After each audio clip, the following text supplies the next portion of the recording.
Okay, so if you're watching this, chances are you absolutely love Jesus. You worship him, you sing about him, you talk about him.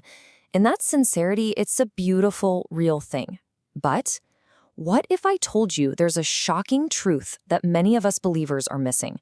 A truth that could actually be blocking your access to the full power of God. So let's just dive right in with a provocative question. Do we functionally treat the Father, Son, and Holy Spirit as basically the same person, just showing up in a different outfit for a different scene? It's a tough question, I know, but we have to ask it. Because the answer, it changes everything. Now, here's what's so interesting. This isn't about a lack of faith, not at all. It's about a lack of clarity. Without even realizing it, many of us have unintentionally merged the Godhead into this single spiritual blur. And in doing that, we've lost the distinct, powerful ministries that each person provides. And listen, this isn't just some theological headache. This misalignment has real-world consequences.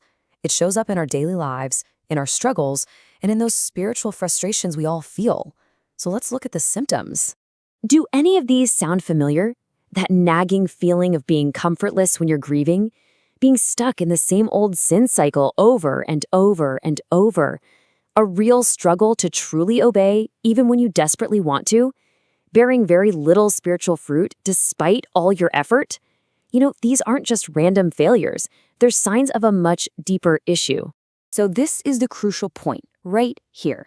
This isn't happening because you don't love God enough or you're not trying hard enough. Your spiritual hunger is real. The problem is one of alignment. We are trying to operate outside of the very divine design that God himself established. And the good news is, we don't have to guess what that design is. Jesus himself gave us the blueprint. He never, ever treated the Father, Son, and Holy Spirit as interchangeable. In fact, he made the distinctions incredibly clear in his own words. Just look at this statement from Jesus. If he was just the Father in a different costume, this would make absolutely no sense. It would be a total contradiction. But it's not. It's a clear declaration of distinct roles and even distinct knowledge within the Godhead. Or think about this one for a second. Jesus says that blasphemy against him, the Son, can be forgiven, but blasphemy against the Holy Spirit cannot. Wow. That is a critical distinction in authority and consequence, and it's only possible if they are distinct persons. This might be the most critical clue of all. Jesus doesn't say, "I'll send you another version of me," or "I'll just be with you in a different form." No, he uses a very specific word, another. Another helper, a distinct person delegated for a very specific mission. So if they aren't the same person, what are their distinct roles? How does this divine system actually work? Let's restore some biblical clarity and look at what you could call the divine job descriptions, because this right here is where the power gets unlocked. Here's the high-level overview. The Father is the pruner, focused on fruitfulness. The Son is the vine, our very source of life. And the Holy Spirit is the administrator, the helper who comforts and guides. You see, they aren't interchangeable. They work in perfect harmony, each one fulfilling a crucial role. First up, the Father. In John 15, Jesus calls him the gardener, the vine dresser. His whole focus is fruit. And how is fruit increased? Through pruning, through discipline and correction. When we resist his pruning, we don't just miss out on fruit. We actually lose our reverence, our holy fear of the Lord. Next up is the Son, Jesus. He is the vine. He is the source of all life, all strength, our very identity. He supplies everything we need to live. But, and here's the key, Jesus doesn't override the Father's pruning. He supports it. He's the one feeding the branches, but he does not excuse fruitlessness. And finally, the Holy Spirit, the administrator. Okay, this is where so many of us stumble. Jesus specifically delegated the ministry of comfort, teaching, and guidance to the Spirit. So when we cry out, "Jesus, comfort me," or "Jesus, teach me," and we hear silence, it is not because Jesus doesn't love us. It's because we're knocking on the wrong door. We're bypassing the very person he sent to help us. So what does this all mean for your everyday life?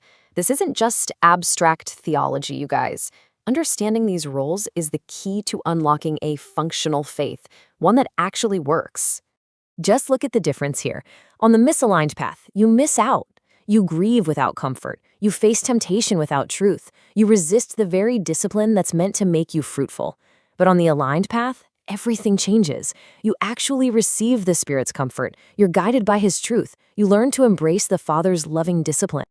So, the cost of this confusion is immense. It leads to a Christian life where we love God but we lack power, we believe the truth but feel powerless to obey it, we worship with passion on Sunday but live shallowly on Monday, we are deeply sincere but critically misaligned. And this is really the bottom line. Heaven runs on divine order, not on our feelings or vibes. God has established a system, a divine architecture, and when we align with that order, we access the power that's built right into the system. The time for a sentimental religion is over. The world today demands this kind of clarity. God is calling His people to move from a religion of just feeling to a functional Christianity that has real-world power and authority. So what's your path forward? It's simple and it's clear. 1. Honor the Father as the pruner, submit to His discipline. 2. Abide in the Son as the vine, draw all your life from Him. And 3. Submit to the Holy Spirit as your teacher and comforter, lean on Him for daily guidance and help. Please hear this. The Trinity is not some dusty doctrine for theologians to debate. It is a working system designed for your empowerment. It is the operational manual for a life of freedom, fruitfulness, and power. When you stop collapsing God into one costume, you finally step into the fullness He designed for you. So I'll leave you with this one question. Look at your own life, your own walk with God. Is it built on a vague spiritual blur, or is it aligned with God's divine architecture? Is your faith designed for power,